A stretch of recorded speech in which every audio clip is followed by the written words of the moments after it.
सामीप्यं करवावहै तेजस्विनावधीतमस्तु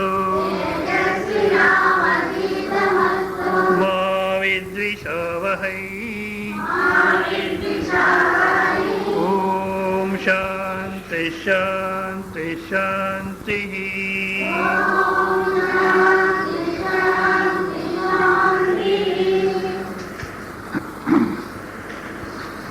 ఆనంద ప్రాప్తి, అమృతత్వ ప్రాప్తి అనే దానికోసం మనిషి జీవనం చేస్తున్నాడు. కానీ ఆనందం అనేది బాహ్య విషయాల్లో, బాహ్య జగత్తులో ఉందని జగత్తులో పరిగెత్తిపోతున్నాడు. ఈ పరిగెత్తేది మాకు చాలా బాగా అలవాటు అయిపోయింది. పుట్టుక ముందు ఈ శరీరము సృష్టి అయ్యేదానికి ముందు కూడాను ఎట్లా ప్రారంభమవుతుందంటే ఈ పరిగెత్తదాని నుంచినే ప్రారంభమవుతుందట. ఎవరైనా డాక్టర్స్ని అడిగితే వాళ్ళు చెప్తుంటారు, స్త్రీ పురుషులు కలయికతో ఆ పురుషుని వీర్యంలో ఉండేటువంటి ఆ స్పర్మ్ ఆ స్త్రీ అండాశయంలో పోయి చేరుకోవాలంటే సహస్రం ఉంటాయట. అవి ఒక్కదానికి కాంపిటీషన్, నేను పోయి ముందు చేరుకోవాలి అని. దాంట్లో స్త్రీ అండాశయము పురుష అండాశయం రెండు ఉంటాయి, రెండు జీవకణాలు ఉంటాయి. ఏది పోయి చేరుకుంటుందే మనం చెప్పలేము, అంత స్పీడ్గా పోతుంటాయి అంటారు. అట్లా పరిగెత్తిపోయే దాంట్లో ప్రారంభమైంది. ఇప్పుడు కూడా పరిగెత్తూనే ఉందాం మనం.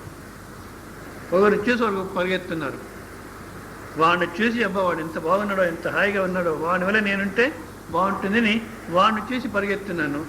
కానీ ఈ బాహ్య జగత్తులో పరిగెత్తే దాంట్లోనే ఏదో ఆనందం ఉంది, ఏదో ఆనందం ప్రాప్తి చేసుకోగలను అని పరిగెత్తుంటాం. ఇట్లా లౌకిక వ్యవహారంలో అంటే డబ్బు చేయడము, ఇండ్లు కట్టుకునేది, ఆస్తి చేసేది, దీంట్లో పరిగెత్తుంటాము. ఏదో ఒక సమయంలో వస్తే ఇది లాభం లేదనిపిస్తుంది, మళ్ళీ ఇంకోవి ధార్మికంగా పరిగెత్తుంటాం. ఆ యజ్ఞయాగాదులు చేసి, ఈ యజ్ఞయాగాదులు చేసి, అక్కడ యాత్రపోయి ఇక్కడ యాత్రపోయి ఇట్లా పరిగెత్తుంటాం.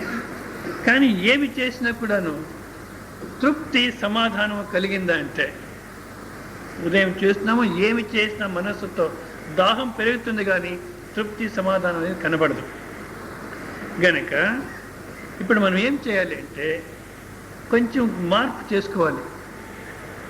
కన్వర్షన్ అంటారు. ఈ క్రిస్టియానిటీ వాళ్ళు ఆ శబ్దం అర్థం చేసుకోకుండా వాళ్ళు పెద్ద రాజకీయం, ప్రతి ఒక్క దేశంలో గొడవ పెట్టే తప్పితే. మొన్న యుఎన్లో మాట్లాడినారు, మన స్వామినంతపై మాట్లాడినారు. ఒక్క స్వామీజీ అన్న, అయ్యా ఈ క్రిస్టియన్ వాళ్ళు ఎందుకు కన్వర్ట్ చేస్తున్నారు, అది స్టాప్ చేస్తే గొడవలు ఉండవు. మీరు పాలిటీషియన్స్ ఒక చిన్న రాజ్యాన్ని మరొక రాజ్యం పైన యుద్ధానికి ప్రోత్సాహం చేస్తారు. ఎందుకు ప్రోత్సాహం చేస్తారు? మీరు ఊరికే ఉండిపోతే అట్లా యుద్ధాలే జరగవు కదా అని ఒక్క స్వామీజీ కూడా మాట్లాడలే. ఎందుకు? ఆ పాలిటీషియన్స్ పిలిచినారు వీళ్ళని, వాళ్ళకు పీఠం ఇస్తూ వీళ్ళు మాట్లాడినారు, అంతేగాని సత్యం ఎవరు మాట్లాడారనుకోలే యుఎన్లో. కానీ ఇప్పుడు ఆ కన్వర్షన్ అంటే క్రిస్టియానిటీలో ఉండేవాళ్ళు హిందూగా కన్వర్ట్ అయిపోతారు. మన హిందూ ఆర్గనైజేషన్స్ ఏమన్నా వీళ్ళకంతా కొంచెం సంతోషమే. ఓ ఇంతమంది పెరిగినారు, దేనికి? ఎలక్షన్కి మాత్రమే. కానీ వాళ్ళంతా మనం హిందూగా కన్వర్ట్ చేసుకుంటే ఏమన్నా ప్రయోజనం ఉందా? ఒక ఎలక్షన్కు రాజకీయానికి ఏమైనా ప్రయోజనం ఉండొచ్చేమో. పోనీ హిందూగా ఉన్నవాళ్ళు వాళ్ళు క్రిస్టియన్గా కన్వర్ట్ చేసుకుంటారు అంటే ఇక్కడ ఏ విధంగా జీవనం చేస్తున్నాడో, ఏ విధంగా ఏడుస్తుంటాడో అక్కడ పోయినా అదే విధంగానే ఏడుస్తుంటాడు. అట్లా ఏ విధంగా ఏడుస్తున్నాడో మళ్ళీ ఇక్కడ వచ్చిన తర్వాత హిందూ అనుకుంటే అట్లా ఏడుస్తుంటాడు. తేడా ఏముంది? ఏమన్నా కన్వర్ట్ అయినాడా అంటే నిజంగా కన్వర్ట్ కాలే, ఊరికే పేరు మాత్రం మారింది. హిందూ క్రిస్టియన్, క్రిస్టియన్ హిందూ పేరు మాత్రం మారుతుంది. కనుక కన్వర్షన్ అంటే అది కాదు. మరి ఏం కన్వర్షన్ అంటే బాహ్య జగత్తుకు పోయేటువంటి ఈ మనస్సుని వెనక్కి తిరగాలి, అది కన్వర్షన్. సంపూర్ణంగా దిక్కు మార్చుకోవాలి, అంతర్ముఖం కావాలి.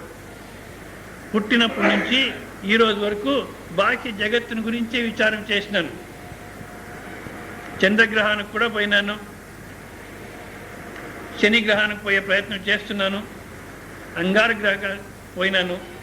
ఈ బాహ్య జగత్తుకి పోయేటువంటి ఈ మనస్సు ఎక్కడ పోయినా సమాధానం దొరకదు. కనుక ఏం చేయాలి?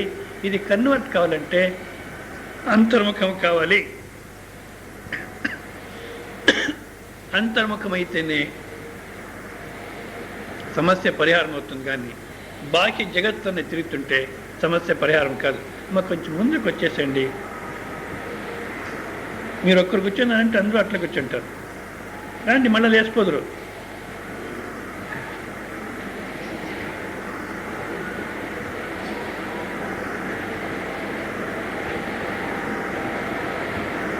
మన వివేకంతో మనం జీవనం చేయము అనేదానికి ఇదే దృష్టాంతం. వాళ్ళేమో కూర్చున్నారు, అరే ఇంత స్థలం ఉంది కదా, వాళ్ళు అక్కడ కూర్చుంటే మళ్ళీ వాళ్ళు వెనక్కిలే పోయి ఎందుకు కూర్చోవాలి, ఇక్కడ ఎందుకు కూర్చోకూడదు? వాళ్ళు ఎవరైనా అక్కడ కూర్చోాలంటే మిగతా వాళ్ళంతా వాళ్ళ వెనక్కిలే. ఈ స్థలం ఏం చేయాలి? ఎందుకు? వేరే వాళ్ళ కోసం జీవనం చేస్తుంటాము, వేరే వాళ్ళని చూసి జీవనం చేస్తుంటాము. మన వివేకం పోయిందంటే పోయింది, లాభం. కానీ ఇప్పుడు కన్వర్ట్ కావాలి అంటే వాక్యంకి పరిగెత్తేటువంటి మనస్సు నిలబడాలి, అంతర్ముఖం కావాలి. పుట్టినప్పటి నుంచి ఈ రోజు వరకు బాకీ జగత్తుని గురించి బాగా విచారం చేస్తున్నాను నేను. కానీ విచారం చేసేవాడిని విచారం చేయలే.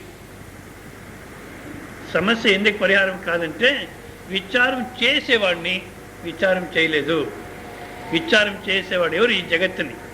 వాడిని విచారం చేయాలి, అప్పుడే మనకు సమస్య పరిహారం అవుతుంది అని ఇక్కడ మళ్ళీ శంకరాచార్యులు ఆత్మవిచాರದ రీతి, ఆత్మవిచారం యొక్క ఏ విధంగా విచారం చేయాలి అనే దాన్ని మళ్ళీ ప్రారంభం చేస్తూ చూడండి. 19వ శ్లోకం ఏ పేజీలో ఉందో, కృష్ణమూర్తి గారు లేరు. 12వ పేజీలో 19వ శ్లోకం.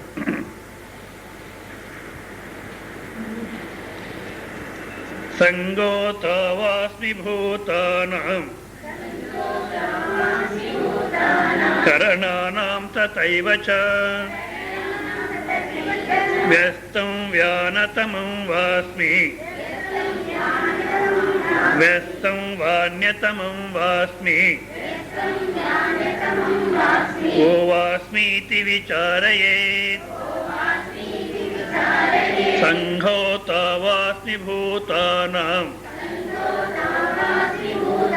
భూతానాం కరణాం భూతానాం సంగోతావాస్మి భూతానాం కరణానాం తథైవ చ వ్యస్తం వాన్యతమం వాస్మి ఓ వాస్మీతి విచారయేత్.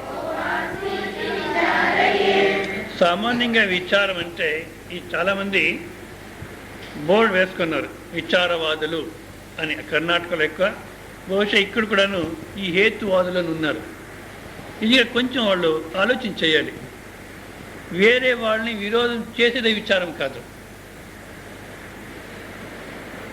ఒకవేళ విచారం అనేది ఏమన్నా ఉంటే, విచారవాదులని కర్ణాటకలో బోర్డు వేసుకున్నారు, విచారవాది సంఘాన్ని. వాస్తవికంగా చూస్తే ఆ బోర్డు వేస్తున్నారే విచారవాది సంఘాన్ని, దాంట్లో అక్షరమాలలో ఏ మొదటి అక్షరం ఉందో ఈ మొదటి అక్షరం ఏది, అది ఆ బోర్డులో ఫస్ట్ ఉండాలి. అర్థమైందా మీకు? ఏమవుతుంది చెప్పండి? అవిచారవాది సంఘ. నిజంగా విచారం అనేటువంటి రీతి కూడా తెలీదు, ఊరికే బోర్డు వేసుకున్నారు. ఏం వాళ్ళ విచారము? పుట్టపర్తి సాయిబాబా ఆయన దేవుడా, ఇట్లా మొదలుపెట్టి. నేను అడిగిన, ఒకవేళ ఆయన లేదు జగత్తులో, అప్పుడు నీ విచారం ఏమి? ఎవరో ఒకరిని తీసుకునేది వాళ్ళ ఊరికి విమర్శ చేస్తుండేది, అదేనా విచారము?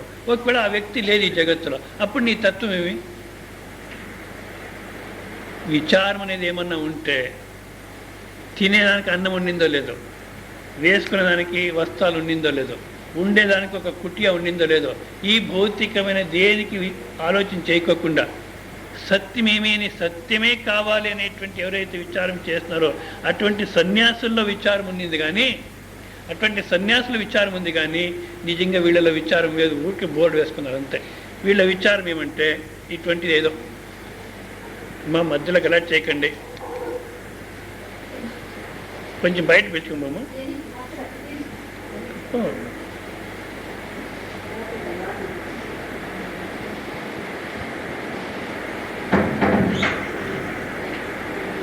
ఏ పాప గలాట్ చేయొద్దు.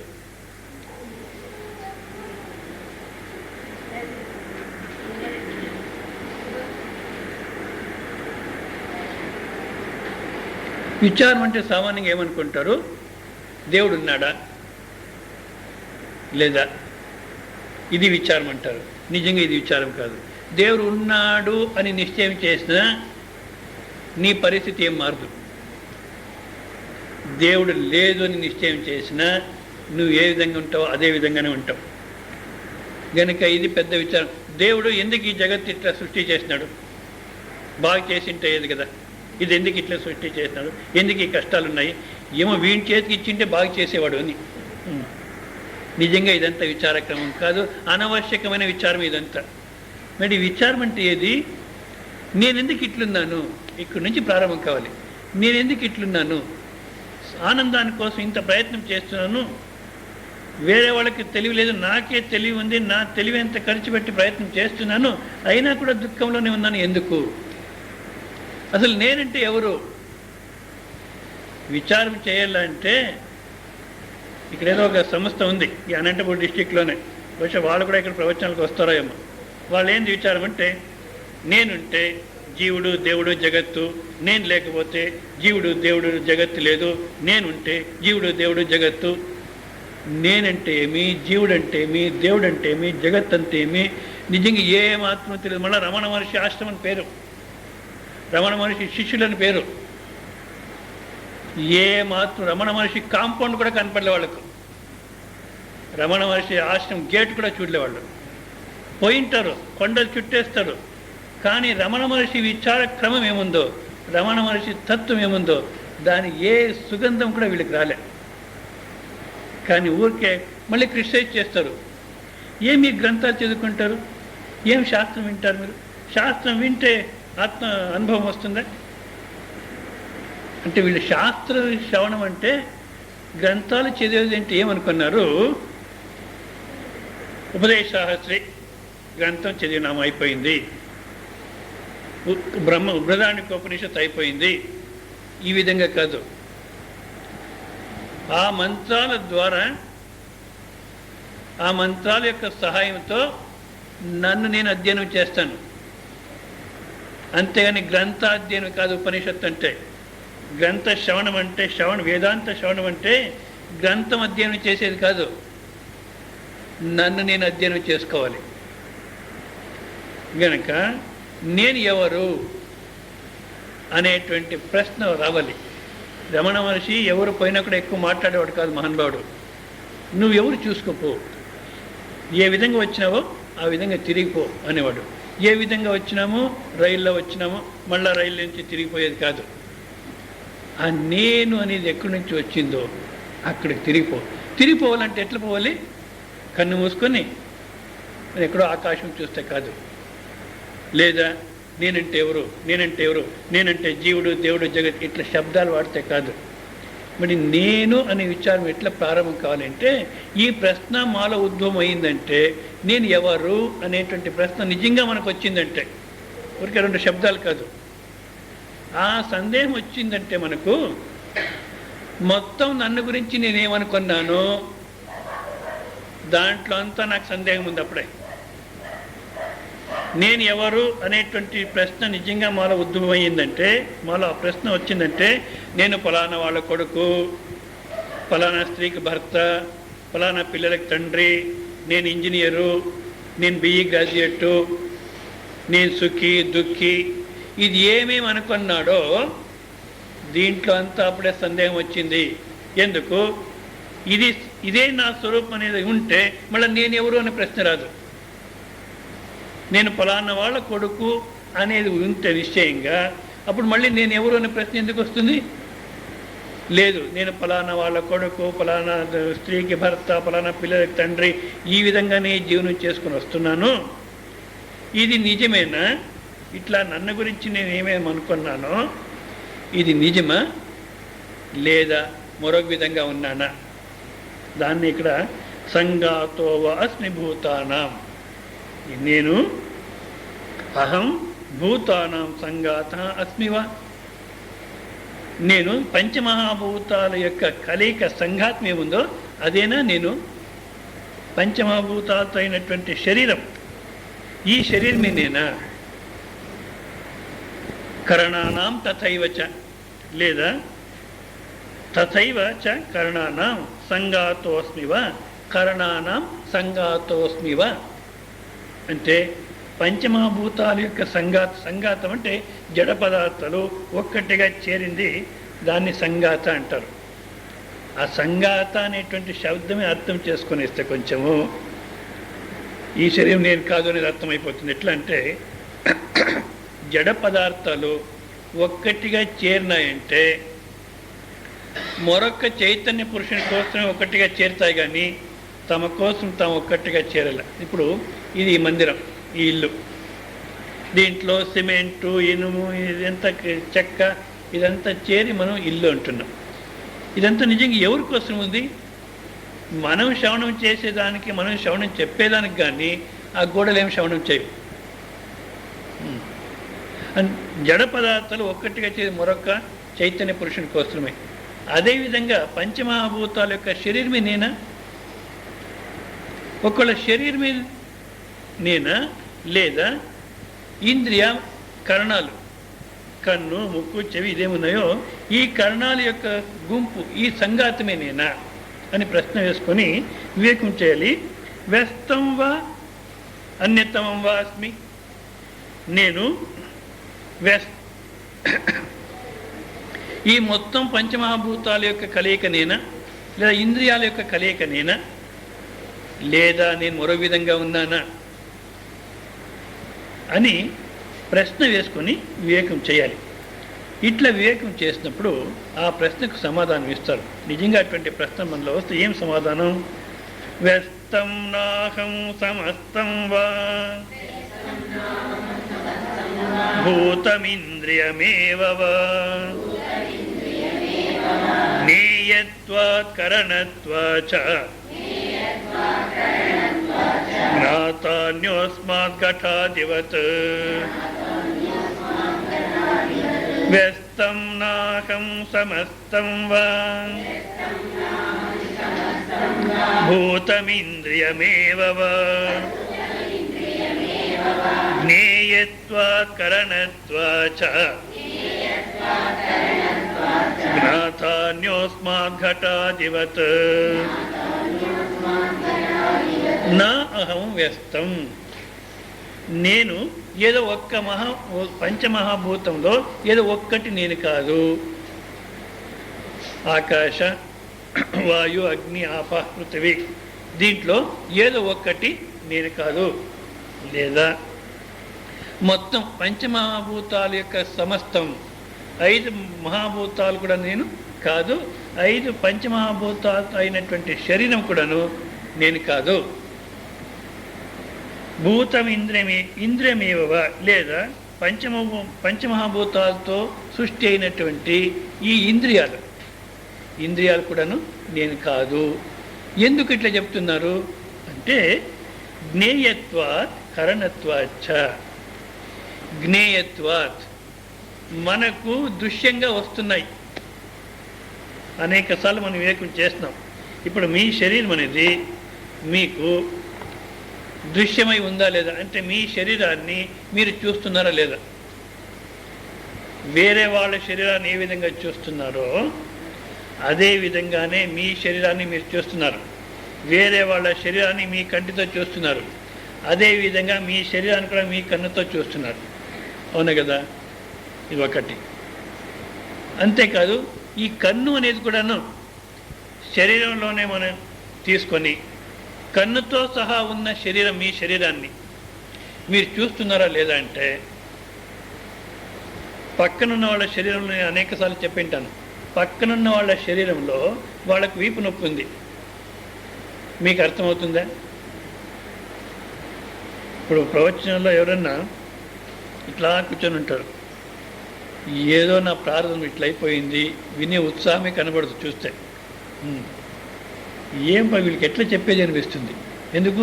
ఆ వినాలి, అర్థం చేసుకోవాలనేటువంటి దాహం ముఖంలో కనబడితే చెప్పేదానికి సాధ్యము. ఇట్లా కూర్చొని ఉంటే కరోడ్పతి చూడాలా అంటే ఎంత ఉత్సాహం ఉంటుందో, ఎంత జాగ్రత్తగా ఉంటారో, వాడేం ఆన్సర్ ఇస్తాడో, ఏం చెప్పబోతాడో. వాడేం 3,40,000 అయింది, అదేం డబల్ అవుతుందా లేదా తగ్గిపోతుందా? వీనికి ఏమో నిజంగా అంత జాగ్రత్తగా అంత ఉత్సాహంగా ఇక్కడ ఉంటామంటే ఉండలే. అప్పుడు నేను అంటాను, ఎందుకు అట్లా కూర్చోను, సరిగ్గా కూర్చోండి అంటాను. అప్పుడు వాళ్ళు ఏమంటారు, అయ్యో స్వామీజీ నీకేం తెలుసు నా కథ, నాకు వీపు నొప్పి ఉంది, ఇంత మాత్రం వచ్చి కూర్చొని ఉండేదే నీ పుణ్యం. అంటే వాళ్ళకి వీపు నొప్పి ఉంటే నాకు బోధపడుతుందంటే బోధపడదు. కానీ ఒకవేళ నాకే అది నొప్పి ఉంటే అర్థమవుతుందా లేదా? అంటే వేరే వాళ్ళ శరీరాన్ని ఎంత బాగా చూస్తున్నామో దానికిన్నా స్పష్టంగా మన శరీరాన్ని మనం చూస్తున్నాం. వేరే వాళ్ళ శరీరంలో నొప్పి ఉంటే మనకు బోధపడదు. వేరే వాళ్ళ శరీరంలో పళ్ళు నొప్పి ఉంది మనకు అర్థం కాదు. కానీ మన శరీరంలో అట్లుంటే మనకు అర్థమవుతుంది కనుక వేరే వాళ్ళ శరీరం ఎంత బాగా మీకు దృశ్యమైందో దానికిన్నా స్పష్టంగా దృశ్యమైంది మీ శరీరం. మీకు పాదం నుంచి నెత్తి వరకు మీ శరీరం ఉండేది మీకు తెలుస్తుందా లేదంటే, నెత్తి మనం చూసుకోలే, కన్ను చూసుకోలే, ఇంతవరకు చెవిని చూసుకునే దానికి కాదు. ఇవన్నీ చూసుకోకపోయినా ఉండే దాంట్లో ఏదన్నా సందేహం ఉందా మనకంటే లేదు. ఎందుకంటే నా అనుభవము, ఏ అనుభవంతో మీ మొత్తం శరీరాన్ని గుర్తిస్తున్నారో ఆ అనుభవమే మీరు. శరీరం అనేది మీకు దృశ్యము. ఇది ఒకటి. ఇక రెండోది కరణత్వాచ. నాకు ఒక కరణ పనిముట్టు. ఇప్పుడు ఈ కంటి అద్దాలు వాడుతున్నాను, ఇది మనకు వ్యవహారంలో అనుకూలమే. కానీ ఇదే నేను నాకు ఏదైతే వ్యవహారానికి అనుకూలమైందో దీన్ని నేను వ్యవహారంలో వాడుకుంటున్నాను, ఇది నాకిన్నా వేరు. వ్యవహారంలో ఏదేది మీరు వాడుకుంటారో అది మీకిన్నా వేరు, అవునా కదా? అదేవిధంగా శరీరాన్ని మీరు వ్యవహారానికి వాడుకుంటున్నారు, ఇంద్రియాల్ని వ్యవహారంలో వాడుతున్నారు. ఎవరి కోసం పనిచేస్తున్న ఇంద్రియాలు? ఇంద్రియాల కోసం పనిచేయడం లేదు. ఇప్పుడు మార్కెట్లో పోయినప్పుడు స్వీట్ మిల్ స్టాల్కి పోయినారు. స్వీట్ మిల్ స్టాల్ ఇది ఈ పల్లి వేరుశనగ విత్తనాలు అమ్మేదానికి వస్తారు కదా, వాళ్ళు కూడా కొంచెం శాంపుల్ ఇస్తారు. వీడు శాంపుల్ తినేసి మళ్ళీ కొనేలే, ఆ శాంపుల్ తినే దాంట్లోనే కడుపు నిండిపోతుంది. కానీ ఇప్పుడు శాంపుల్ నాలిక ఆ రుచి చూడాలంటే ఎవరి కోసం రుచి చూస్తుంది? నా కోసం. కన్ను ఎవరి కోసం వస్తుంది చూస్తుంటే నా కోసం. చెవి ఎవరి కోసం వింటుంది? నా కోసం. మనస్సు ఎవరి కోసం పనిచేస్తుంది? నా కోసం. బుద్ధి ఎవరి కోసం పనిచేస్తుంటే నా కోసం. బుద్ధి ఎవరి కోసం నిశ్చయం చేస్తుంది? నా కోసం నిశ్చయం చేస్తుంది. అంటే ఈ మొత్తం ఇంద్రియాలంతా నాకు పనిముట్టులాగా ఉన్నాయి. ఎప్పుడు కావాలంటే అప్పుడు వాడుకుంటాము, ఎప్పుడైతే అనవసరమో అప్పుడు పక్కన పెట్టేస్తాం. గనుక నేను కాదు. ఇట్లా ఈ కంటి అద్దాల దృష్టాంతం నేను చూపెట్టినప్పుడు మీరేమంటారు? అయ్యో స్వామి, కంటి అద్దాలు నేను కాదని బాగా అర్థమవుతుంది. ఎందుకంటే మనం వాడుకుంటున్నాము, మళ్ళీ తీసేస్తున్నాం. అయితే కన్ను ఆ విధంగా తీసేస్తామా? కానీ కన్ను కూడా తీసేస్తాము. ఎట్లా తీసేస్తున్నామంటే ఇప్పుడు చూడండి, అది ఇప్పుడు కాలంలో చాలా బాగా అర్థమవుతుంది. కన్ను ఏదో కనబడేది కొంచెం తగ్గింది, డాక్టర్ దగ్గర పోయినాము. ఆయన అన్నాడు, ఇంక ఇదేం పనికిరాదు, ఇది తీసేసి వేరే లెన్స్ వేస్తే సరిపోతుంది అంటాడు. అప్పుడు ఏం చేస్తాను చెప్పండి? అయ్యా ఇది తీసేయి, వేరే లెన్స్ పెట్టు అంటామా లేదా? అంతేకాదు, ఆ లెన్స్ మీరు వేసుకుంటే రాత్రి తీసి అదేదో దీంట్లో పెట్టాలి, మళ్ళీ ఉదయం వేసుకోవాలి అంటాడు. ఇప్పుడు రాత్రి మనం తీసి పెట్టి మళ్ళీ వేసుకుంటున్నామా లేదా? అట్లా ఎవరన్నా లెన్స్ మార్చుకుంటే, కన్ను మార్చుకున్నారంటే రాత్రి పూట తీసి పెట్టి మళ్ళీ వేసుకుంటారా లేదా? అంటే ఏమైంది? ఎంతవరకు ఇది మనకు అనుకూలమో అంతవరకు ఇది పెట్టుకుంటామో, ఇది సరిపోకుండా పోతే తీసేసి మళ్ళీ వేరే వేసుకుంటాం. అదేవిధంగా కన్ను ఎంతవరకు మనకు చూసేదానికి సహాయపడుతుందో, ఎంతవరకు పని చేస్తుందో అంతవరకు ఈ కంటితో వ్యవహారం చేస్తాను. ఇది పనికి రాదంటే తీసేసి వేరే లెన్స్ వేసుకుంటాను అన్నప్పుడు కంటి అద్దాలు ఏ విధంగా ఉపయోగం చేసుకుంటున్నానో అంతే కన్ను కూడాను, అంతే చెవి కూడాను. అంటే పరమాత్మ ఒక్కటి ఏం వ్యవస్థ చేస్తాడంటే, ఇప్పుడు కంటి అద్దాలు ఏ విధంగా తీసి పెడుతున్నామో ఆ విధంగా కన్ను తీసి పెట్టడానికి కాదు, రోజు తీసి పెట్టడానికి కాదు, లెన్స్ వేసుకుంటే తప్ప. ఎందుకు అట్లా చేస్తున్నానంటే, ఇప్పుడు కంటి అద్దాలు ఎక్కడున్నాయని కనుక్కునేదానికి కన్ను కొంచెం ఉంది. ఒకళ్ళ కన్ను తీసి పెట్టినాం అనుకోండి, మళ్ళీ నా కన్ను ఎక్కడుంది అని కనుక్కున్నది ఎట్లా? అప్పుడు వ్యవహారం సరిపోదు అని ఎప్పుడు కావాలంటే అప్పుడు ఉపయోగం చేసుకోండి, లేకపోతే అక్కడే ఉంటుంది అన్నాడు. ఇంకా ఒకటి, ఉదయం కన్ను తీసి పెట్టినాం రాత్రి, ఇప్పుడు కన్ను ఎవరికి టైం లేదు, ఉదయం లేట్గా లేస్తున్నారు, ఒకరి కన్ను ఒకరు వేసుకొని పోయినారంటే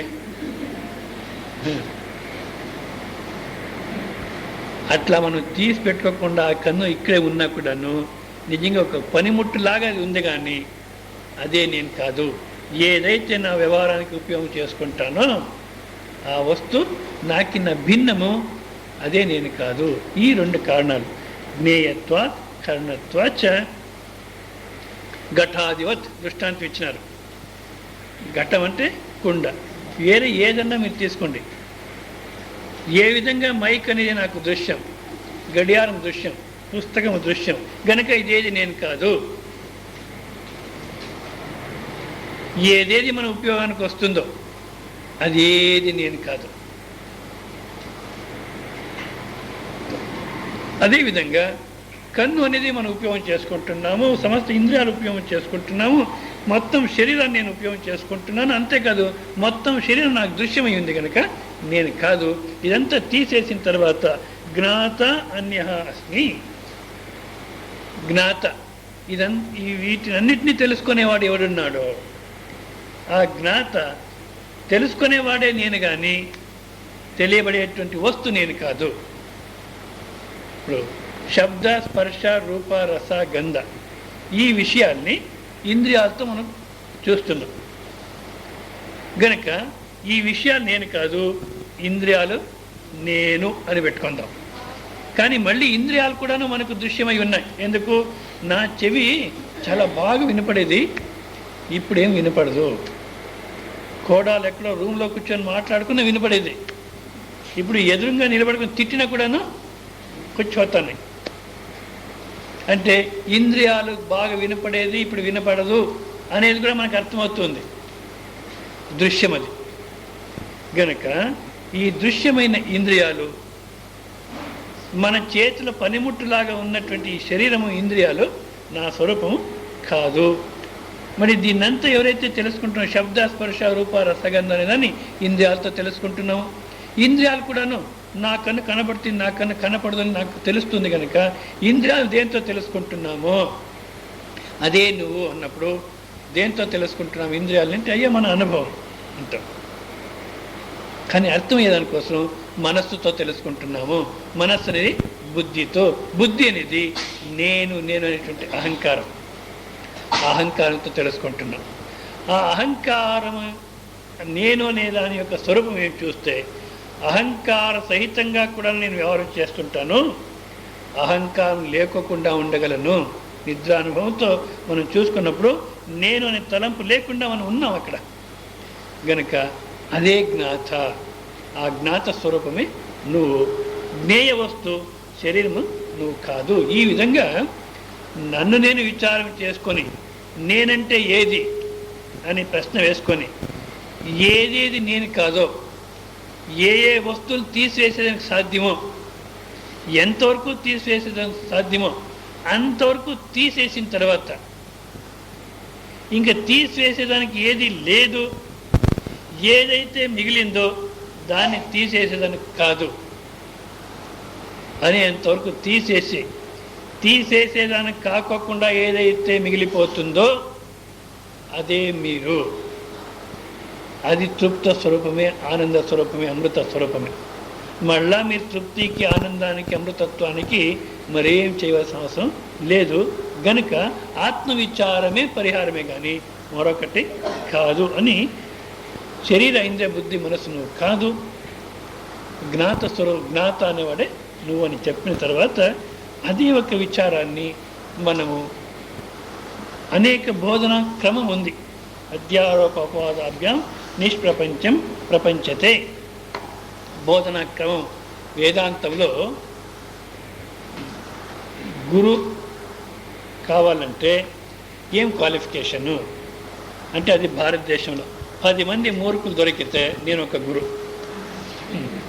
ఇంకేం అవసరం లేదు. 10 మంది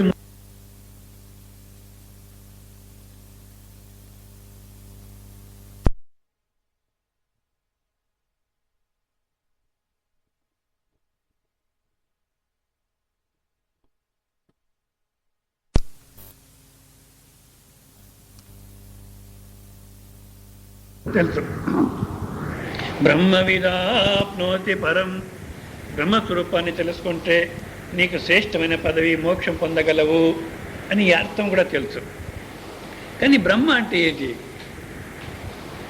అంటే అప్పుడేమంటాడు, నేనేం చూస్తున్నానింప, శాస్త్రం చెప్తుంది నేను చెప్తున్నాను, ఇట్లా చెప్పితే గురువు కాదు. ఆ బ్రహ్మ అంటే ఏమి అనే దాన్ని తాను అనుభవపూర్వకంగా తెలుసుకొని ఉండాలి. వినేవాళ్లకు అనుభవపూర్వకంగా బోధపడేటట్టు చెప్పాలి. అట్లా బోధపడేటట్టు చెప్పాలి అంటే ఒక బోధన క్రమం ఉంది. అధ్యారోప అపవాదాభ్యాం నిష్ప్రపంచం ప్రపంచతే. ఆ బోధన క్రమం కూడా ఎవరికైతే తెలిసి ఉంటుందో ఆయనే గురు. ఆ బోధన క్రమంలో ప్రక్రియ అంటారు. దాంట్లో ఉప ప్రక్రియ అంటే దృగ్దృశ్య వివేకము, అవస్థాత్రయ వివేకము, సామాన్య విశేష ప్రక్రియ,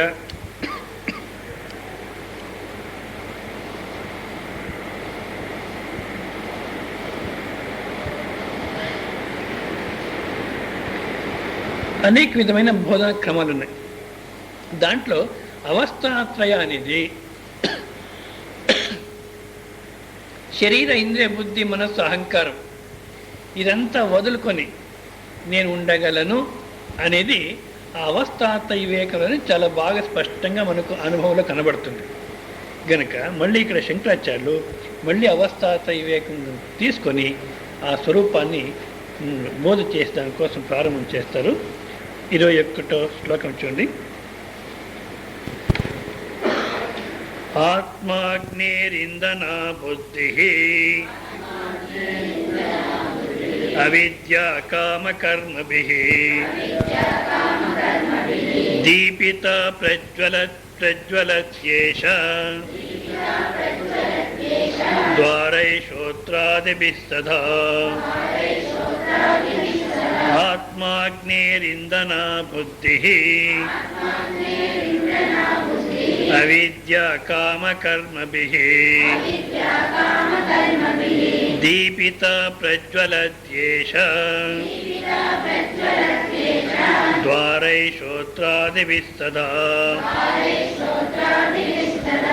ఆత్మాగ్నేః ఇంధన ఏషా బుద్ధి. ఆత్మ అనేటువంటి అగ్ని, దానికి ఇంధన ఏషా బుద్ధి ఇంధన. ఆత్మ అనేటువంటి అగ్ని ఏదుందో దానికి ఈ బుద్ధి అనేది ఇంధన అంటే కట్టెల మాదిరి. అంటే మనం ఇప్పుడు కాలంలో ఈ దృష్టాంతం అర్థమయ్యేది కష్టం, ఏదో గ్యాస్ ఇదంతా వచ్చేసింది కదా.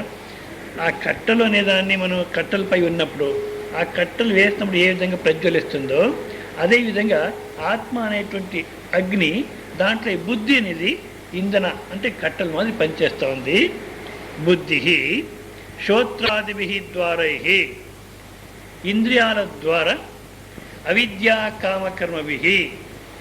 అవిద్య కామ కర్మ మనిషి సమస్య జీవితం అంటే అవిద్య పైన ఆధారపడి ఉంది. అవిద్య అంటే అగ్రహణ, అన్యతాగ్రహణ, సంశయగ్రహణ అంటారు. ఏదో ఒక వస్తువుని గురించి నాకు తెలీదు, ఆ తెలియకపోవుట అనేది అవిద్య. ఎప్పుడైతే తెలీదో అప్పుడు ఆ వస్తువుని తప్పుగా అర్థం చేసుకునేటువంటి అవకాశం ఉంది.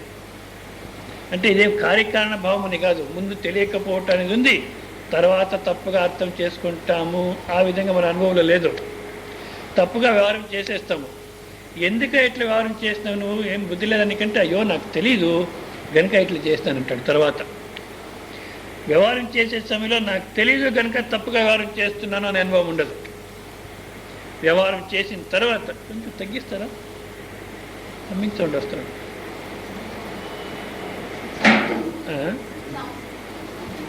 లేదు హమ్మింగ్ సౌండ్ వస్తుంది అట్లా సర్లే. అగ్రహణ, అన్యతాగ్రహణ, సంశయగ్రహణ.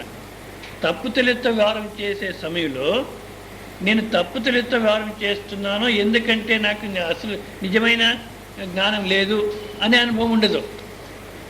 తప్పు తెలివితో వ్యవహారం చేసే సమయంలో ఇది సరి అయిన తెలివి అనుకుని వ్యవహారం చేస్తాడు. ఎప్పుడైతే ఆ ఫలం అనేది విపరీతం అయిపోతుందో అప్పుడు యోచన చేస్తే ఎందుకై ఇట్లా చేస్తున్నామంటే, అయ్యో నాకు తెలీదు గనుక ఇట్లా చేస్తున్నాను అంటాడు. గనుక నాకు తెలీదు అనేది ఎప్పుడు బోధపడుతుందంటే తప్పు తెలివితో వ్యవహారం చేసిన తర్వాతనే. గనుక తెలియకపోవటం అనేది ముందు ఉంటుంది, తర్వాత దాంతో ఇది జన్మించుతుంది తప్పు తెలివి అని ఇట్లా కార్యకారణ భావము, దానికి ఒక కాల వ్యవధానము ఇదంతా తీసుకోకూడదు. ఉపపత్తి క్రమం అంటారు. అంటే అర్థమయ్యేదానికోసం ఆ విధంగా చెప్తున్నారు. అంటే అవిద్య అంటే తెలియకపోవుట, తప్పుగా తెలుసుకునుట, సంశయపూర్వకంగా తెలుసుకునేది, దీన్ని అవిద్య అంటారు. బుద్ధి తన గురించి తనకు సరైనటువంటి వివేకం చేయలేదు కనుక, విచారం చేయలేదు కనుక సరైన తెలివి లేదు. అట్లా అవిద్యతో ఏం చేసింది, నేనంటే పరిచ్ఛిన్నమైన వ్యక్తి, ఇంత మాత్రమే నేను ఆనందం పొందాలా అంటే ఇవన్నీ ఉండాలి అని అవిద్య కామ కోరికలు ప్రారంభం చేస్తుంది. ఎప్పుడైతే కోరిక ఉందో ఆ కోరిక పూర్ణం కావాలంటే, కోరింది మనకు ప్రాప్తి కావాలంటే కర్మ చేయాలి. సో అవిద్య కామకర్మభి, ఈ బుద్ధి అనేది ఆత్మ అనేటువంటి ఒక సాన్నిధ్యంలో అవిద్యతో కామ కర్మ కోరికల కోసం కర్మాలు చేస్తుంది. ఎట్లా చేస్తుంది,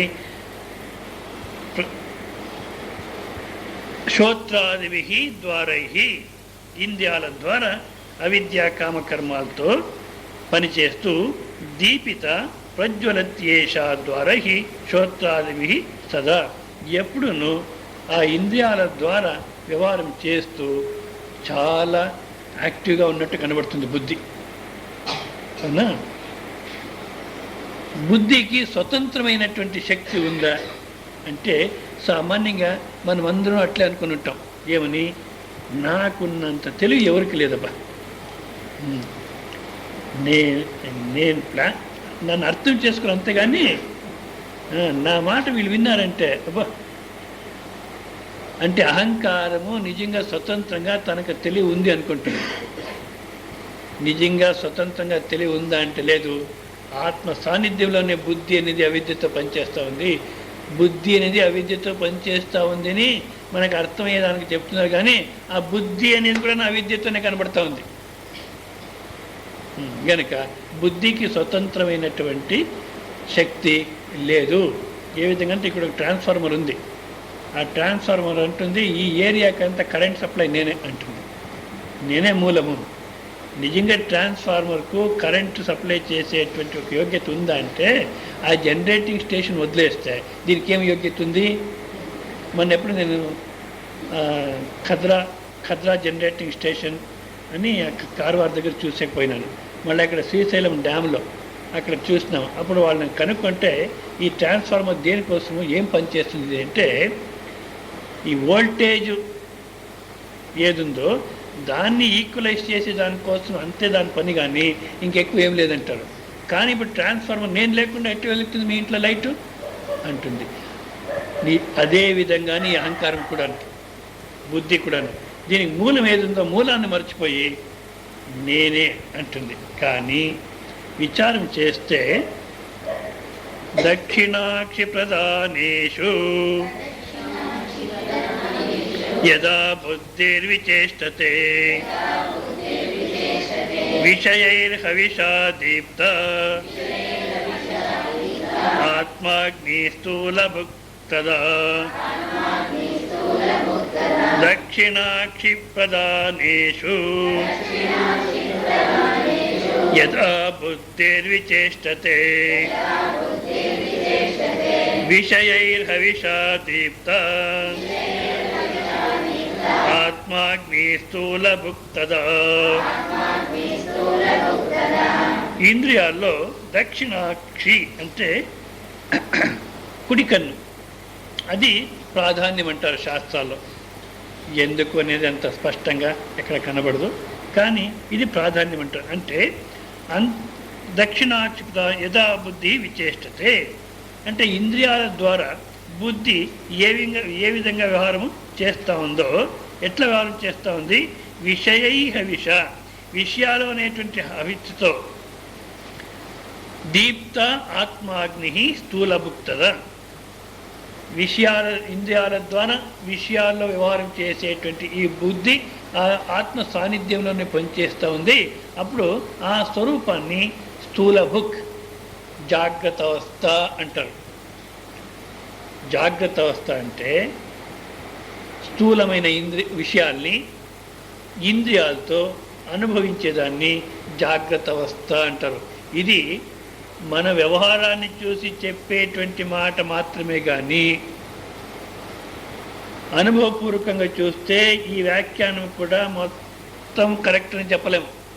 ఎందుకంటే మీరు కళలో వ్యవహారం చేయాలంటే ఇప్పుడు స్థూలమైన విషయాల్ని ఇంద్రియాలతో అనుభవించేదాన్ని స్థూలభుక్ అంటున్నారు.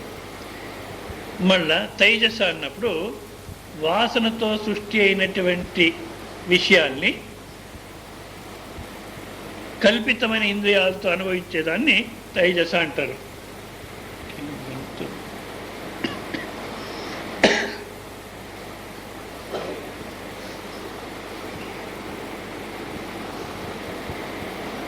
కానీ అనుభవపూర్వకంగా చూస్తే జాగ్రత్త అవస్థలోనూ విషయాలు స్థూలంగానే కనబడుతున్నాయి, ఇంద్రియాలు స్థూలం అనిపిస్తుంది. స్వప్నంలో అనుభవించే సమయంలో అక్కడ కూడా అట్లే అనిపిస్తుంది. అయినా కూడా జాగ్రత్త స్వప్న అనేటువంటి తేడా ఏం పెట్టుకున్నామో, సామాన్యంగా జాగ్రత్త అనేది సత్యము, స్వప్నం అనేది కల్పితము అని ఏం పెట్టుకున్నామో ఆ ఒక అభిప్రాయాన్ని తీసుకొని ఇక్కడ ఇంద్రియాల ద్వారా బాకీ విషయాల్ని బుద్ధి అనుభవించేదాన్ని స్థూలభుక్తద, ఆ ఒక్క సమయంలో దాన్ని స్థూలభోక్తృ అంటారు. అంటే జాగ్రత్త అవస్థలో శాశ్వతమైన ప్రపంచం ఉంది అని ఏమనుకున్నామో శాశ్వతమైనటువంటి ప్రపంచం లేదు, మీ అవస్థలోనే ప్రపంచం కనబడతా ఉంది అన్నప్పుడు శాశ్వతమైన ప్రపంచాన్ని తీసేస్తున్నారు. ఇది అనేక సార్లు మనం వివేకం చేస్తున్నాం. అనాది కాలం నుంచి ప్రపంచం ఉంది, అనాది కాలం వరకు ఉంటుంది. ఈ ప్రపంచము ఎప్పుడు సృష్టి అయిందో తెలీదు, ఎప్పుడు అంత్యం అవుతుందో తెలీదు. ఈ జగత్తులో నేను పుట్టి జాగ్రత్త స్వప్న సుషుప్తిని అనుభవిస్తున్నాను అని నేను అనుకుంటాను. కానీ శాస్త్ర ప్రకారం మాండూక్యోపనిషత్తు, బృహదారణ్యకోపనిషత్తు ఇవన్నీ తీసుకొని మన అనుభవాన్ని చూసుకుంటే స్వతంత్రమైన ప్రపంచం ఒకటి లేదు. నా జాగ్రత్త అవస్థలో కనపడేదే శాశ్వతమైన ప్రపంచం అనుకుంటున్నాం. నా జాగ్రత్త అవస్థలో కనబడేటువంటి ప్రపంచం ఏదుందో దాన్నే శాశ్వతమైన ప్రపంచం అనుకుంటున్నాము అన్నప్పుడు మీ అవస్థలో కనబడేటువంటి దృశ్యమే శాశ్వతమైన ప్రపంచం అనిపిస్తుంది. కానీ మీ జాగ్రత్త అవస్థను వదిలేస్తే స్వతంత్రమైన ప్రపంచము ఎక్కడనూ లేదు. గనక బుద్ధి బాకీ విషయాలతో ఇంద్రియాల ద్వారా వ్యవహారం చేసినప్పుడు స్థూలభుక్ వైశ్వానర అంటారు. తర్వాత హూయంతే తు హవింషీతి రూపాదిగ్రహణే స్మరన్ అరాగద్వేష ఆత్మాగ్నౌ జాగ్రద్దోషైన లిప్యతే. యూయంతే తు హవింషీతి రూపాదిగ్రహణే స్మరన్ అరాగద్వేష ఆత్మాగ్నౌ ಜಾಗ್ರದ್ದೋಷೈನ ಲಿಪ್ಯತೆ.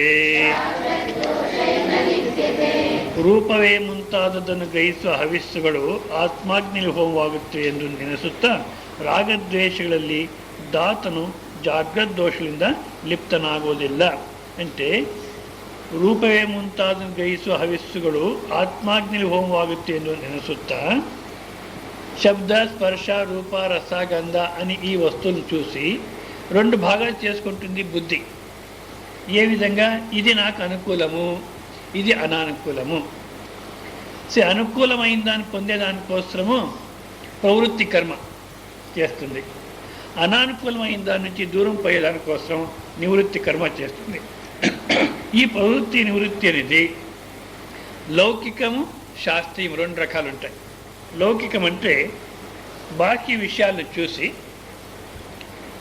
అనుకూలము అనానుకూలం అని విభాగం చేసి అనుకూలమైన దాన్ని పొందేదానికి ఏ శాస్త్రం సహాయం లేకోకుండా, ఏ శాస్త్ర అనుసరణ లేకోకుండా తన బుద్ధికి ఏ విధంగా తోస్తుందో ఆ విధంగా చేసేటువంటి వ్యవహారం లౌకిక వ్యవహారం. ఏదో విధంగా అది పొందితే చాలు, నేను ధర్మ అధర్మ న్యాయం అదంతా ఏమొద్దు, ఏదో విధంగా అది పొందాలి అని చేసేటువంటి వ్యవహారము లౌకిక వ్యవహారము. లేదు, ఇది ప్రాప్తి చేసుకోవాలి నిజమే, కానీ శాస్త్రం ఏ విధంగా చెబుతుందో ఆ విధంగా వ్యవహారం చేయాలి, అన్యాయం జరగకూడదు, అధర్మం చేయకూడదని శాస్త్రరీతిగా పోయేది అది శాస్త్రీయ వ్యవహారం. ఈ విధంగా అనుకూలమైన దాన్ని పొందేదానికి ప్రవృత్తి కర్మ, అనానుకూలమైన దాన్ని దూరం చేసుకోవడానికి నివృత్తి కర్మ. ఈ రెండు విధమైన కర్మాల్ని చేస్తూ ఉంటాడు మనిషి అవిద్య కామ కర్మతో. అట్లా చేసే సమయంలో ఆత్మాగ్ని హోమవగత్వే ఇవంతా మన వ్యవహారం అంతా ఎక్కడ పరిసమాప్తి అవుతుంది అని మనం ఆలోచన చేస్తే, కేనోపనిషత్తు మనం అధ్యయనం చేసినప్పుడు దాంట్లో మన శరీర ఇంద్రియ బుద్ధి మనస్సు కింద వేరే ఒక స్వరూపం ఉంది అనే దాన్ని నిశ్చయం చేసి చూపెట్టే దానికోసం శంకరాచార్యులు అక్కడ ఏం చేస్తారంటే సంగాదివత్ పరార్థత్వాత్ అనేది ఒక్కటి, సంగాదివత్ పరార్థత్వాత్ శరీరం అనేది ఏ విధంగా పంచమహాభూతాలతో కూడినటువంటి ఒక సంఘాతం అంటే, ఇప్పుడు మైకు లేదా ఒక కారు, అనేక పంచమహాభూతాలు అక్కడ ఉన్నాయి. అనేక పంచమహాభూతాలతో అయినటువంటిది వస్తువు, అనేక జడ వస్తువులతో అయినటువంటి పదార్థం అని కారు అనేది ఎవరి కోసం ఉందంటే మరొక చైతన్య పురుషుని కోసం. అదేవిధంగా ఈ జడ పంచమహాభూతం అయిన శరీరము ఎవరి కోసం ఉంది అంటే మరొక చైతన్య పురుషుని కోసమే. ఇది ఒక్క ఉపపత్తి అక్కడ చూపెట్టినారు. మరొకటి ఫల అవసాన లింగేన, మొత్తం ఇంద్రియ వ్యవహారం అంతా ఎక్కడ పరిసమాప్తి అవుతుంది అంటే, ఇప్పుడు చూడండి, దీన్ని రెండు రకాలుగా చూడొచ్చు మనం. ఇప్పుడు ఏదో ఒక వస్తువుని కొన్నాం మనం, అమ్మ నిద్ర చేయకండి ఎవరన్నా, నిద్ర చేసే తప్పేం కాదు, ఎందుకంటే అది శ్రీరామచంద్రుని అనుగ్రహం ఏంట. ఇది యుద్ధము, రామరావణునికి యుద్ధం జరిగినప్పుడు కుంభకర్ణుడు చనిపోతే ఆ నిద్రాదేవి అడుగుతుందంట, అయ్యా ఇంకా నేను ఎక్కడుండేది, మా వాళ్ళు పోయినారు కదా, నేను ఎక్కడ జీవనం చేయాలి అంటే, కలియుగంలో ఎక్కడుండాలి నేను అంటే, ఎక్కడ వేదాంత ప్రవచనం జరుగుతుందో అక్కడ ఉండమ్మా, నువ్వు హాయిగా శ్రవణం చేసుకుని ఉండు అని ఆమెకు అనుగ్రహం చేస్తానంట. కనుక ఆమె మన పాంప్లెట్ ఇవ్వకపోయినా ఇక్కడ వచ్చి కూర్చుంటుంది. ఒక్కరెవరన్నా ఇట్లా అన్నారంటే పక్కన ఉన్న వాళ్ళు ఇట్లా మొదలు పెడతారు. ఇది చాలా గొప్ప విద్య. ఏ ట్యాబ్లెట్ వేసుకున్నా నిద్ర రాకపోతే ఇక్కడ వస్తే నిద్ర వస్తుంది అంటే ఎంత గొప్ప విద్య ఇది. చెప్పింది అర్థమైందా జన్మ సార్థకం, అర్థం కాలేదంటే హాయిగా నిద్ర వస్తుంది, దానికి ఇంకేం కావాలి. కానీ నిద్ర చేసే ప్రయత్నం చేయకూడదు. నిద్ర వస్తుంది నిజమే. ఎందుకు నిద్ర వస్తుంది అంటే బాహ్య జగత్తులో వ్యవహారం చేసి చేసి బాగా అలవాటు అయిపోయింది. ఇక్కడ వస్తే నిద్రకి ఏం అనుకూలం చేసుకుంటామో, ఏ వ్యవస్థ చేసుకుంటామో అదే వ్యవస్థ ఉంటుంది.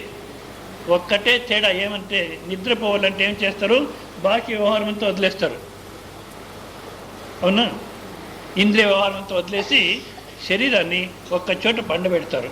ఇక్కడ ఏం చేస్తున్నారు, బాహ్య వ్యవహారం ఏదీ లేదు, శరీరాన్ని కూర్చోబెట్టినారు అంతే. జపం చేయాలన్నా శ్రవణం చేయాలన్నా నిద్రపోవాలంటే ఏ వ్యవస్థ జరుగుతుందో అదే వ్యవస్థ ఉంటుంది. కనుక మనకు అంతర్ముఖమై ఆలోచన చేసేటువంటి అలవాటు లేదు కనుక నిద్ర వస్తుంది. కానీ మనం దానికి ప్రోత్సాహం ఇవ్వకుండా దృఢ సంకల్పంతో వినేదానికి ప్రారంభం చేయాలి. మధ్య మధ్యలో మీరు నిద్రపోతే పక్కన వాళ్ళు నిద్రపోతారు, ఇంకా చెప్పాయి నేనేం చేయాలి, మీరు అందరిని పండుకుంటే నేను నిద్రపోవాల్సి వస్తుంది. జాగ్రత్తగా వినండి.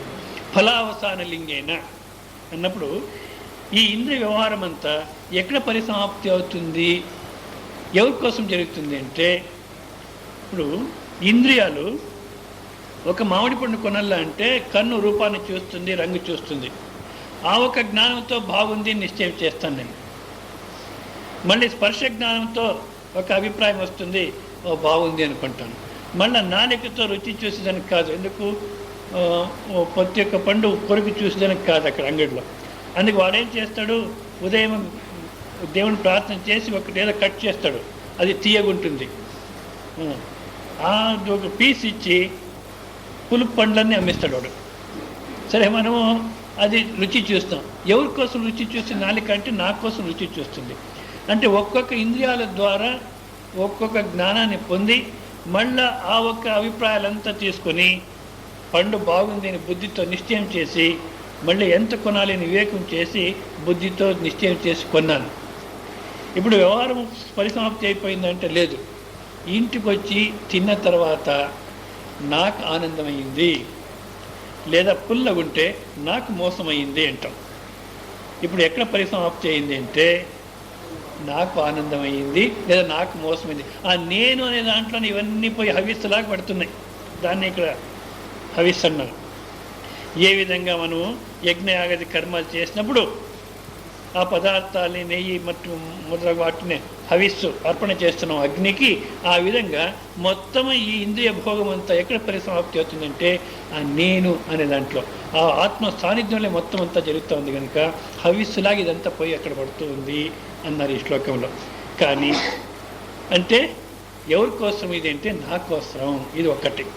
ఇంకా రెండోది, ఒక్కొక్క ఇంద్రియ జ్ఞానం మనకు కలిగినప్పుడు కూడాను ఆ జ్ఞానం అనేది దేని యొక్క స్వభావము, వస్తు స్వభావమా లేదా ఇంద్రియాల స్వభావమా, మనస్సు స్వభావమా, బుద్ధి స్వభావమా అని ఆలోచన చేస్తే ఏ వస్తువును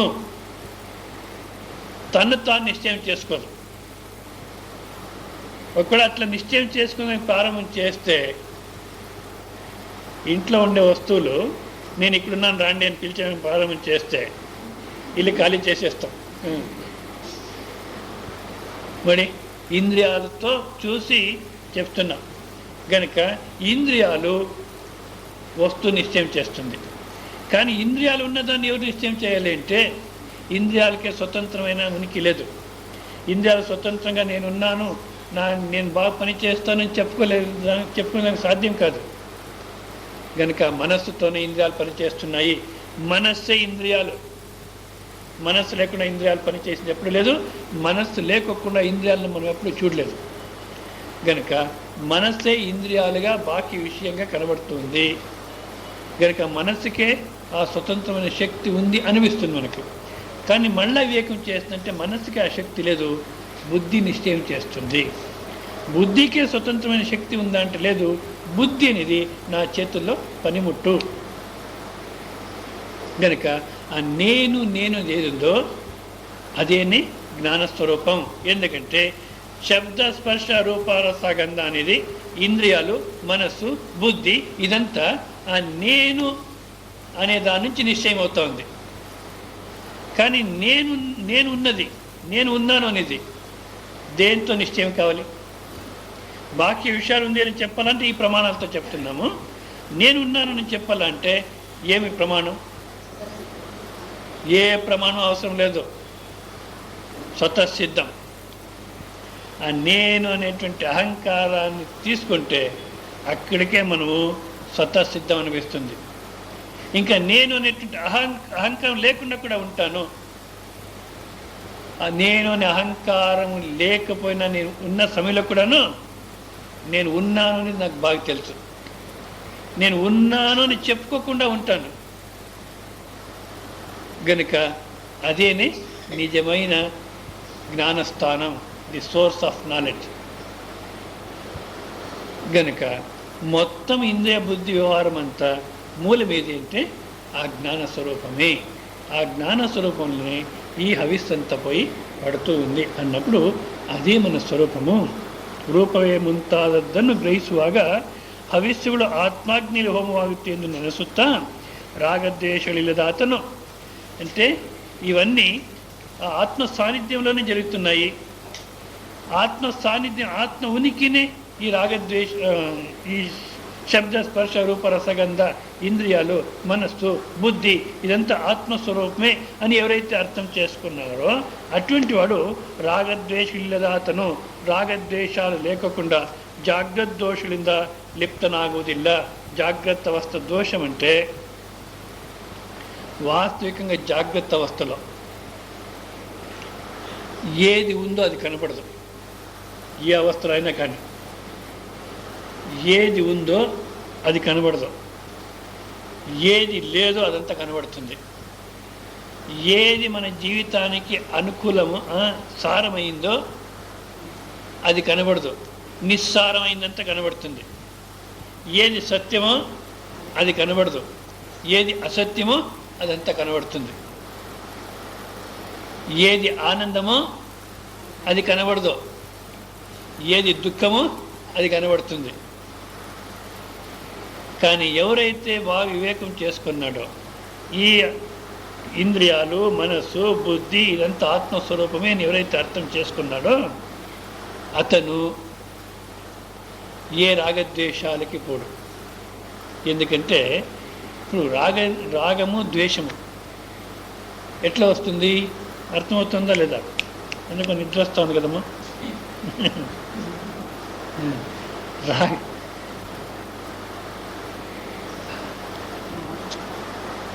ఈ నిద్రపోయే వాళ్ళని మేలు కలిపినామంటే చాలా కోపమట. అవునా కదా? ఎందుకు ఊరికి మీరు మనం నిద్రపోనిరే అంటారు. అదేవిధంగా వేదాంత శ్రవణంలో కూడాను ఇక్కడ కూడా అనాది మాయయో సుప్తో యదా జీవ ప్రబుద్ధ్యతే, వేదాంత శ్రవణంలో కూడాను నిద్రపోయే వాళ్ళు మేల్కొలుపుతున్నారు.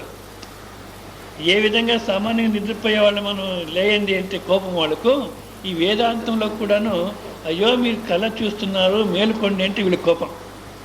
ఏదో మా సంసారం మేము హాయిగా ఉంటే వీళ్ళదేమో మధ్యలో వచ్చి ఎందుకు ఇది కూడా నిద్రలో మాయా ప్రపంచం, ఇది స్వప్నము, మేలుకోండి అంటే మామూలుగా నిద్రపోయేవాడు మేలు కలిపితే ఎట్లా కోపం ఇక్కడ కూడా అట్లా వస్తుంది.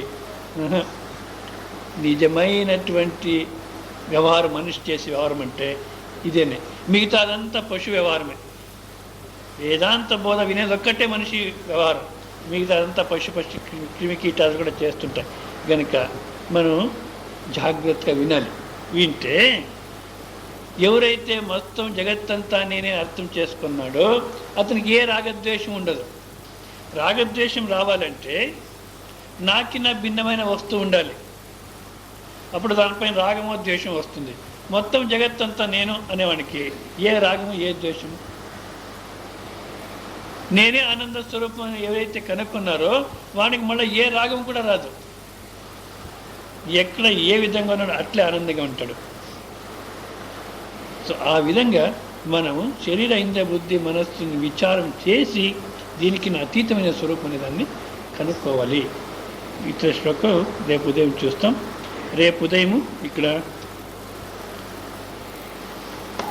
7:30 నుంచి 8 వరకు పారాయణం జరుగుతుంది. తర్వాత 8 నుంచి 9 వరకు ఇదే ఉపదేశ శాస్త్ర గ్రంథం పైన వ్యాఖ్యానం ఉంటుంది. మళ్ళా మధ్యాహ్నము 11:45 నుంచి 12:45 వరకు మన దశరథరామయ్య గారి ఇంట్లో లక్ష్మీ థియేటర్ ఎదుటి ఇల్లు, అక్కడ సాధన పంచక అనే విషయం పైన వ్యాఖ్యానం ఉంటుంది. మళ్ళీ సాయంత్రం ఇక్కడ 5:30 నుంచి ప్రారంభమవుతుంది. ప్రారంభమై 7 గంటల వరకు ఇక్కడ కార్యక్రమం ఉంటుంది. హరి ఓం నారాయణ. ఓం పూర్ణమద పూర్ణమిదం పూర్ణాత్ పూర్ణముదచ్యతే పూర్ణస్య పూర్ణమాదాయ పూర్ణమేవావశిష్యతే. ఓం శాంతి శాంతి శాంతి. మళ్ళీ ఈ రామభజన పేపర్లు ఎవరైతే తీసుకున్నారో వాళ్ళు ఇక్కడే ఇచ్చేసుకోండి. ఈ కొన్ని దినాలు చెప్పుకున్న తర్వాత లాస్ట్లో మీకే ఇచ్చేస్తాం ఈ పేపర్లు. ఎందుకంటే రోజు మీరు ఇంటికి తీసుకొని పోతే మళ్ళీ రేపు వచ్చే సమయంలో తీసుకొని రారు. అది అంత జ్ఞాపక శక్తి ఉండదు దీంట్లో. కనుక ఇక్కడే మీరు పెట్టేసిపోతే మళ్ళీ రేపు ఇక్కడ చెప్పుకోవచ్చు. కొన్ని దినాలు అయిన తర్వాత మీకే ఇచ్చేస్తాం.